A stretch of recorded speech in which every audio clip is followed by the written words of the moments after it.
কিছু ফিকি মতনৈক্য নিয়ে আজকে বাংলাদেশের বিখ্যাত একজন আলেমে দিন শেখ আব্দুর রাজ্জাক বিন ইউসুফ হাফেজাহুল্লাহর উপরে একটা নির্মমভাবে একটা অত্যাচার করা হয়েছে কি হয় নাই? তার উপরে অতর্কিত হামলা করেছে কি করে নাই? পার্থক্য কিন্তু কোনো সমস্যা নেই, কোনো কারণ নেই। শেখ আব্দুর রাজ্জাক বিন ইউসুফ হাফেজাহুল্লাহ তাদের কিন্তু 5 টাকা ক্ষতিও করে নাই, বা তার কাছ থেকে 5,000 টাকা ধার নিয়ে দেয় নাই, এমনটাও না। কেন আক্রমণ করেছে? কারণ একটাই, সহি আকীদা সহি আমল প্রচার করছে, এই জন্যই একটা অতর্কিত হামলা করে তাকে দুনিয়ার বুক থেকে সরিয়ে দেওয়ার একটা পরিকল্পনা করেছে কি করে নাই? করেছে। ভাই মনে রাখবেন, গোটা বিশ্ব জগতে প্রায় 4,500 ধর্ম আছে। প্রত্যেকটা ধর্মের অনুসারীদের নিজের মত প্রকাশের স্বাধীনতা আছে না নাই? অবশ্যই আছে। আপনাদের বাংলাদেশে ভাই বলুন তো, খ্রিস্টানরা বড়দিন উদযাপন করে, হিন্দু দাদারা সরস্বতী পূজা দুর্গা পূজা করে, অবশ্যই করে। ইসলামও বলছে যারা যা করতে চায় তারা করুক, লাকুম দিনুকুম ওয়ালিয়া দিন, তোমার ধর্ম তোমার কাছে, তোমার কর্ম তোমার কাছে, আমার ধর্ম আমার কাছে। কোনো হিন্দু দাদারা খ্রিস্টানরা যদি তারা বড়দিন অথবা দুর্গা পূজা উৎসব করে, একজন মুসলিম ঐক্যবদ্ধ হয়ে তাদের মন্দির ভাঙবে অথবা তাদের ঠাকুর পুরোহিতদেরকে দুমদাম মারবে, বা ইসলাম এটা অনুমোদন দেয়? জি না। কিন্তু আমরাও মানহাজে আহলে হাদিস আমরা ফলো করি, আমরা এটা প্রচার করতে পারি কি পারি না? জি পারি। কিন্তু আমাদের প্রচারের কারণেই যদি মসজিদকে ভেঙে দেওয়া হয়, মাদ্রাসাকে ভেঙে দেওয়া হয়, আমাদের আলেমে দিন প্রবীণ একজন আলেম, বয়স্ক একজন আলেম, তার গায়ে যদি হাত তোলে, বা আমাদের অন্তর ব্যথা লাগে কি লাগে না? কথা বলেন। আমরা কি কখনো কোনো আমাদের হানাফি ভাইদেরকে আমরা কখনো বলেছি যে খবরদার তোমরা আমাদের মসজিদে আসবে না? আমরা কি কখনো কোনো হানাফি ভাই যদি আমাদের মসজিদে আসে নামাজ পড়তে, নাভির নিচে হাত বেঁধেছে, এই জন্য তাকে মেরে মসজিদ থেকে বের করে দিয়েছি, এমন কোন ইতিহাস গোটা বিশ্ব জগতে আছে? জি না। কিন্তু অথচ আমাদের হানাফি ভাইরা কি জন্য আমাদেরকে কি মনে করে যে তাদের মসজিদে আমাদের যুবকরা যদি মসজিদে সালাত আদায় করতে যায়, যদি বুকের উপরে হাত বাঁধে, মসজিদ থেকে লাথি মেরে বের করে দেওয়ার ইতিহাস আছে না নাই? জি আছে। তাই আমি অবশ্যই হানাফি ভাইদেরকে বলবো, যারা আপনারা আজকে আমাদের আলোচনা শুনছেন, পরবর্তী সময় শুনবেন, অবশ্যই আপনার একটু সহনশীল হন। কোন মানুষকে, কোন আদর্শকে যদি আপনি ধ্বংস করতে চান, গায়ের জোর দিয়ে কোনো আদর্শকে ধ্বংস করা যায় না, আদর্শ দিয়ে আদর্শের মোকাবিলা করতে হয়। বাহুর জোর আর হাতের জোর আর মুখের জোর দিয়ে কোনো আদর্শকে দুনিয়া থেকে কেউ সরাতে পারে নাই। বরং আপনার আদর্শ আপনি প্রচার করেন, আমার আদর্শ আমি প্রচার করব। শ্রোতা যারা আছে তারা সেটাকে শোনার পরে সেটা হক বাতিল বুঝে তারপর সেটা গ্রহণ করবে। মনে রাখবেন, গোটা বিশ্ব জগতে আজকে ইসলামকে জঙ্গিবাদের ধর্ম বলা হয় কি হয় না? সন্ত্রাসের ধর্ম বলা হয় কি হয় না? মুসলিমদের দাড়ি টুপি দেখলেও অমুসলিমরা ভয়ে ভীত সন্ত্রস্ত হয় কি হয় না? মাদ্রাসাকে জঙ্গির আতর ঘর বলা হয় কি হয় না? পবিত্র কোরআনকে বলা হয় সন্ত্রাসীমূলক একটা ধর্ম। গোটা বিশ্ব জগতে আন্তর্জাতিক মিডিয়া এইভাবে ইসলামকে আজকে প্রচার করছে। মানুষ ইসলামকে মনে করে আতঙ্ক, মানুষ মনে করে মুসলিমরা যত প্রসারিত হচ্ছে গোটা বিশ্ব জগতে আজকে অশান্তির মূল কারণ মানুষ ইসলামকে বলে কি বলে না? ভাই তার মানে ইসলামকে নিয়ে এত সমালোচনা, এত নিন্দা, কিন্তু ইসলাম কি দুনিয়া থেকে মিটে যাচ্ছে না এর আরো ফলপ্রসূ বাড়ছে? অবশ্যই বাড়ছে। কেন? যে জিনিসটাকে আপনি হক সত্য আদর্শকে যদি আপনি মিথ্যা প্রচার করেন, ওই মিথ্যা প্রচারটা মূলত আসলে প্রচারের কাজেই লেগে যায়। কয়েক বছর আগে আমি ভারতের আমাদের আসামে গিয়েছিলাম প্রোগ্রামের উদ্দেশ্যে। কেবল আমি ঢুকেছি, আমাদের কর্তৃপক্ষ বলছে রুহুল আমিন ভাই অনেক চেষ্টা করেছি, আপনি তো এসেছেন ঠিক আছে, কিন্তু আপনাকে তুলতে পারবো না স্টেজে। কেন? ওনারা বলছে যে আমাদের বিরোধী পক্ষ যারা আছে তারা এই থানাতে কমপক্ষে অজস্র তারা লিখিত কপি জমা দিয়েছে যে পশ্চিম বাংলা থেকে একজন বক্তা এসেছে, উনি আসলে মুসলিম না, উনি খ্রিস্টান ধর্ম প্রচার করে, দাড়ি টুপি রেখে, মানে আমার ব্যাপারে লিখেছে, লিখে জমিয়ে দিয়েছে। আমার নাম আছে ব্রাদার, ওরা বিশ্বাস করছে হতেও পারে। কথা বলছেন নাই? অতপর তারপরে যেন আমি বললাম যে ভাই কিভাবে তারা প্রচার করেছে, উনি বলছেন ভাই 3 সপ্তাহ ধরে 3টে জুমা মৌলবীদের কাজই ছিল শুধু বিভিন্ন জুমাতে যাওয়া, মসজিদে যাওয়া, আর আমাদের এই মাহফিলের বিরুদ্ধে প্রচার করা যে খবরদার এই মসজিদে এই আলোচনা সবাই আপনারা আসবেন না। ওই বক্তারা খ্রিস্টান মুসলিমদের মতো এসে কোরআন হাদিস বলে মুসলমানকে খ্রিস্টান করে। এই জিনিস প্রচার করে দিয়েছে। আমি বললাম আর কি করেছে? ওই যে কম পক্ষে ওরা 5 থেকে 6 হাজার 10,000 প্লাস তারা হ্যান্ডবিল লিফলেট ছাপিয়েছে, এই ধরনের লিফলেট ছাপিয়েছে। আমি তখন বলছি ভাই আপনারা কত ছাপিয়েছেন? উনি তো বলছে আমরা কত ছাপাবো, 2-2,500 ছাপিয়েছি। আমি তখন বলছি আলহামদুলিল্লাহ, মানে ওদের 10,000 আপনাদের 2,000 12,000, মানে প্রচার পাবলিসিটি ভালোই হয়েছে। মানে আপনাদের এই আলোচনা সভার প্রচার পাবলিসিটি বেশ ভালো হয়েছে। ঠিক আলহামদুলিল্লাহ। আমি তখন বললাম কোনো চিন্তা করবেন না, শুধু একটু মাগরিবের আজানটা হতে দেন, দেখা যায় কি হয়। মাগরিবের আজান হতে না হতে যতগুলো আয়োজন করেছে, যতগুলো সিট করেছে, তা 3 গুণ মানুষ বেশি চলে এসেছে। অনেক মানুষ এসেছে শুধু দেখতে। দেখি তো খ্রিস্টান বক্তা দাড়ি রেখে নাকি কোরআন হাদিস দিয়ে খ্রিস্টান মানে কে, এটা দেখতে এসেছে অনেকে। আর কিছু মানুষ এসেছে যোকে ধরে মারবো, ও আমাদের ইসলাম নিয়ে উল্টা পাল্টা বলে, মানে এই সেন্সে এসেছে। দেখছি লাঠি সোডা নিয়ে তারা এসে ঘোরাঘুরি করছে। আমি তখন বলছি সে যাই হোক এসেছে তো মানুষ। আলোচনা যখন শুরু হয়ে গেল, কমপক্ষে 1.5 ঘন্টা আলোচনা করলাম। আলহামদুলিল্লাহ, যে কয়েকজন মানুষ তারা মারমুখী হয়ে এসেছিল, তারা সে তাদের হুজুরদেরকে গিয়ে উল্টা গিয়ে ঝামেলা শুরু করেছে।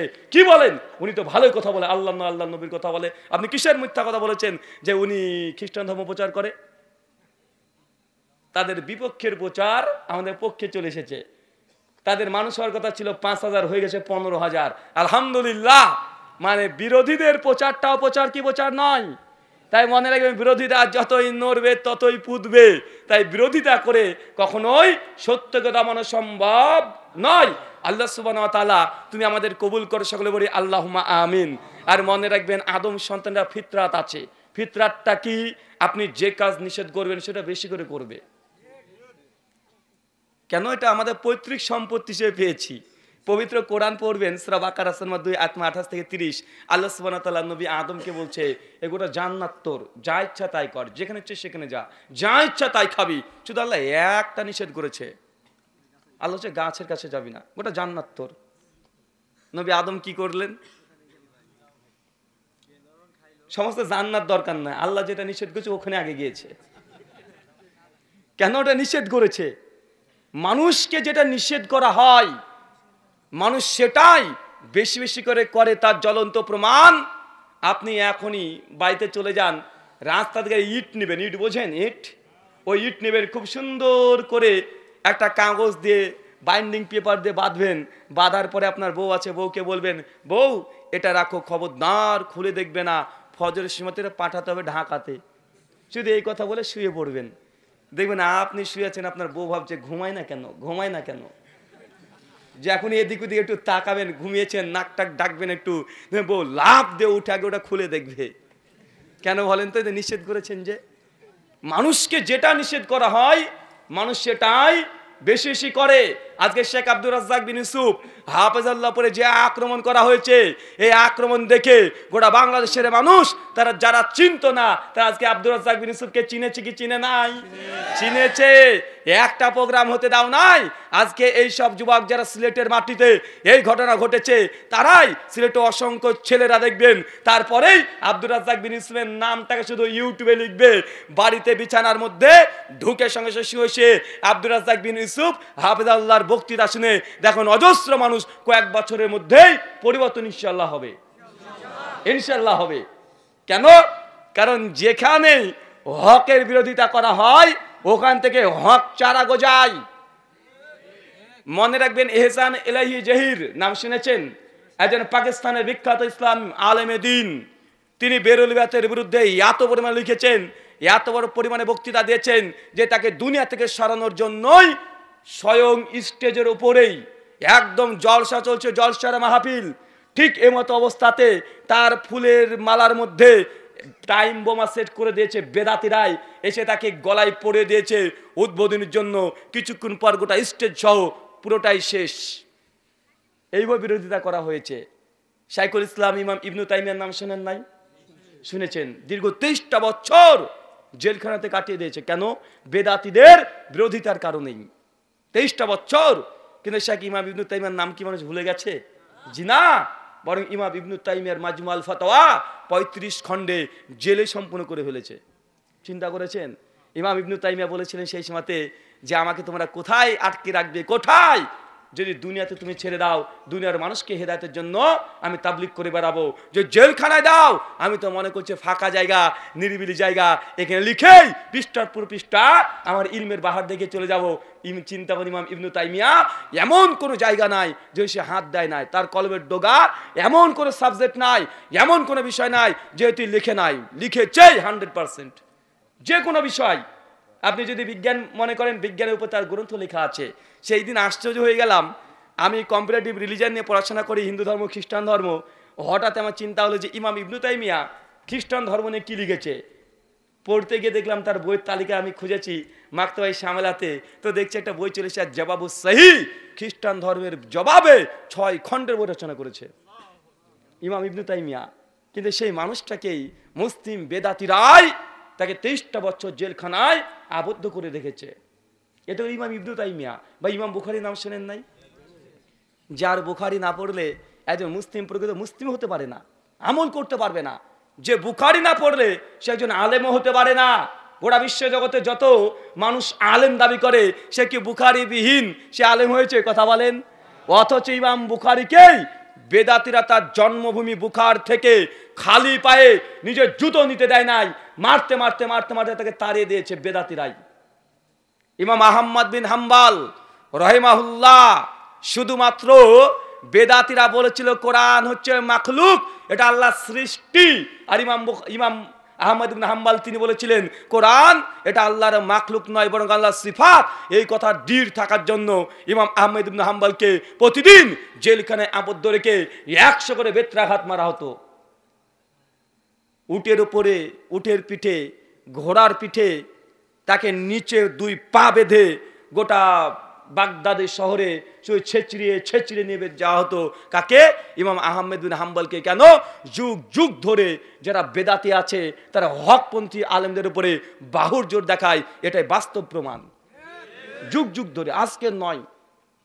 যারা বাপ দাদা ধর্মকেই মনে করে ধর্ম আসমান থেকে যে আল্লাহর ওহির ঝর্ণাধারা বর্ষণ হয়েছে, যারা গ্রহণ করতে চায় না, তারা দিন দিন যত গিয়েছে সব সময় তারা শক্তি প্রয়োগ করেছে। সেই সময়তে নবী ইব্রাহিম নাম শোনেন নাই ভাই? ইব্রাহিমকে জন্মাতে দেবে না, ঠেকাতে চেয়েছিল কে? নমরুদ। জন্মাতে দেবে না। নবী মূসা জন্মগ্রহণ করবে, ফেরাউনকে আগে বলে দিয়েছে যে একজন জন্মগ্রহণ করবে তার নাম মূসা, তোর ভবিষ্যৎ শেষ। ফেরাউন চক্রান্ত করলো যে মূসার জন্মটাকে ঠেকে দেব, কিন্তু ভাই পেরেছে? কথা বলেন। জি না। নবী ইয়াহইয়া জাকারিয়া আলাইহিস সালামকে সেই সময়কার বেদাতি নয় বরং যারা বাপ দাদা ধর্মটাকে ধর্ম মনে করতো, জাকারিয়াকে করাত দিয়ে কেটে শেষ করে দিয়েছে। নবী কি চিন্তা করেছেন? নবী ঈসা আলাইহিস সালামকে সেই সময়কার ব্যক্তিরা যারা বাপ দাদা ধর্মকে ধর্ম মনে করতো, অন্য কোনো জিনিসকে ধর্ম মনে করে না, যতই আল্লাহর আসমান থেকে ওহী চলে আসুক তার নবীকে অস্বীকার করেছে।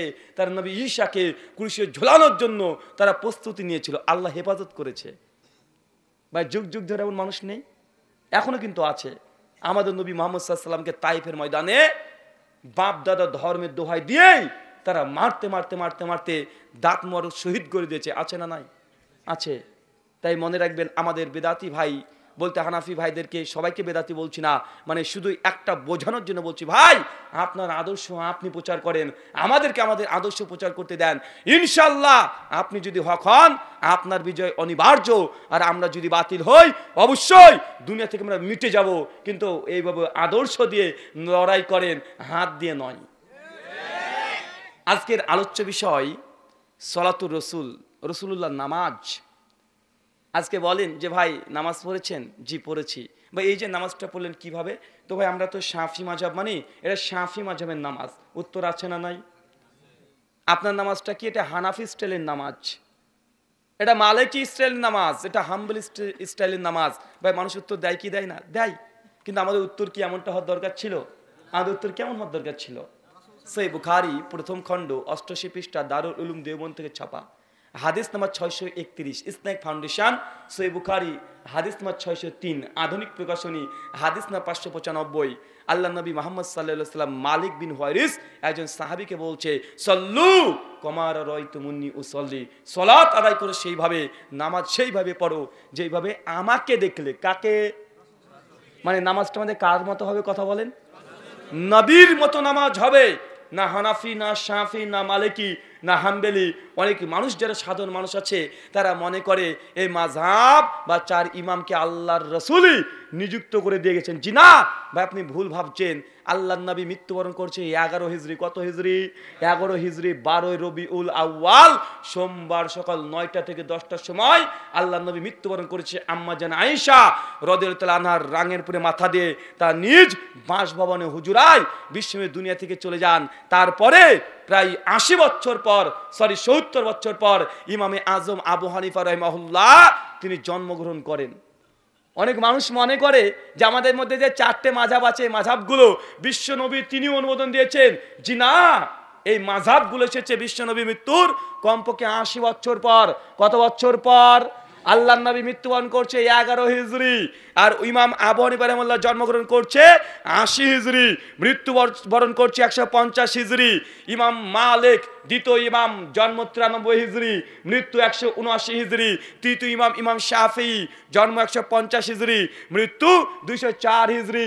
চতুর্থ ইমাম ইমাম আহমদ ইবনে হাম্বল জন্ম 164 হিজরি, আর মৃত্যু 241 হিজরি।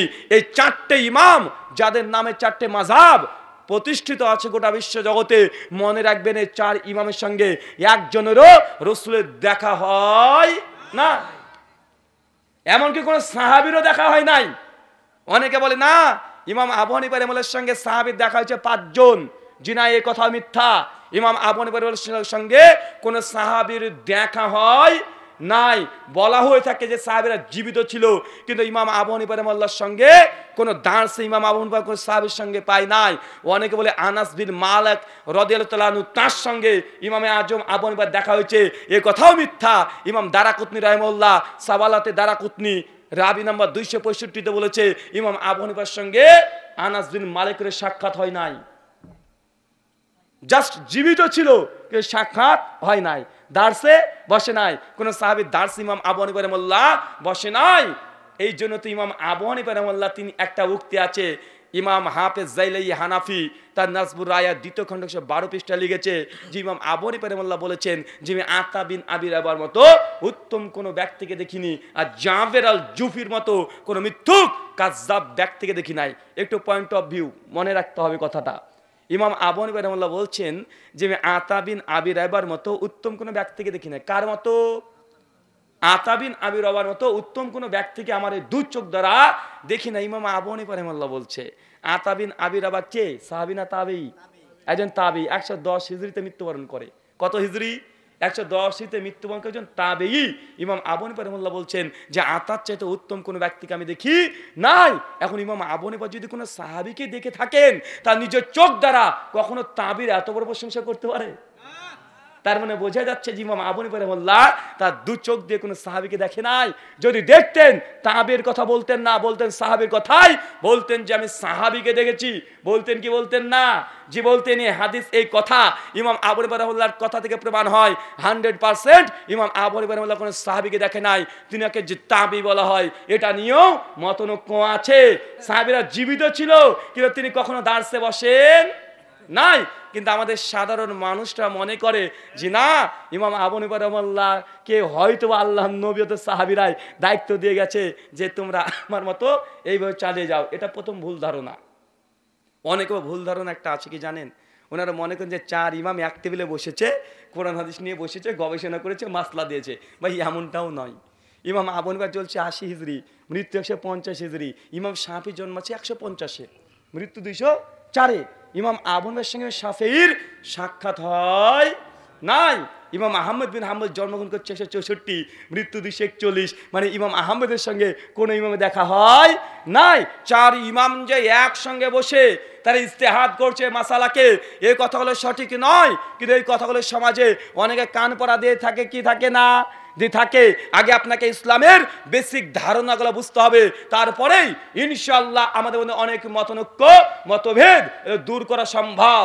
কিন্তু আপনি যদি গোড়ামি করে বসে থাকেন যে না হালেল বলদ আমি দেব না, মানে হুজুর যা বলুক আমি মানবো না, আগে এতটুকু বোঝেন যে আল্লাহ রাসূল মৃত্যুবরণ করছে একদম 11 হিজরিতে, আর 11 হিজরির পরে প্রায় 80 হিজরির দিকে ইমামে আজম আবু হানিফা রাহিমাহুল্লাহ জন্মগ্রহণ করছে।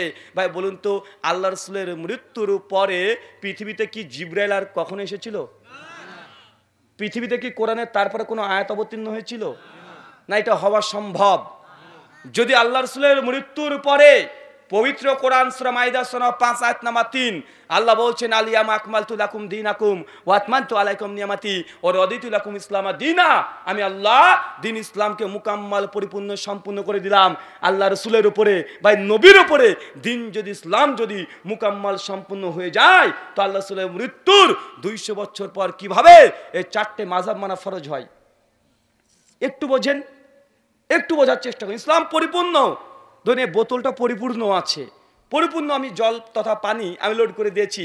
কেউ যদি একটু পরে সে বলে ভাই পানির দাম তো 10 টাকায় 1 বোতল পাওয়া যায়, তবে আমার কাছে স্প্রাইট আছে, 7 আপ আছে, দাম বেশি, এক কাজ করেন এই বোতলের মধ্যে পূর্ণ আছে তো কি হয়েছে একটু স্প্রাইট ঢালেন, ভাই ঢুকবে? কথা বলেন না, ঢুকতে পারে, তবে কি পানি কিছুটা অংশে পড়ে যাবে আর কিছুটা অংশে স্প্রাইট ঢুকবে। তার মানে ইসলাম এটা মুকাম্মাল, এটা সম্পূর্ণ নতুন করে যদি কিছু প্রবেশ করতে চান, বা বলুন তো আগেকার কিছু জিনিস বের হতে হবে কি হবে না? বা আপনাকে এই এখতিয়ার কে দিয়েছে যে দিন ইসলাম মুকাম্মাল, এর মধ্যে আপনার তৈরি করা কোনো জিনিস ঢোকাবেন আর রসুলের সুন্নাহ বা ফরজ বা ওয়াজিব বের করবেন কিভাবে? এটা কি কোনো উম্মতকে আল্লাহ এখতিয়ার দিয়েছে? জি না, এতটা বোঝেন।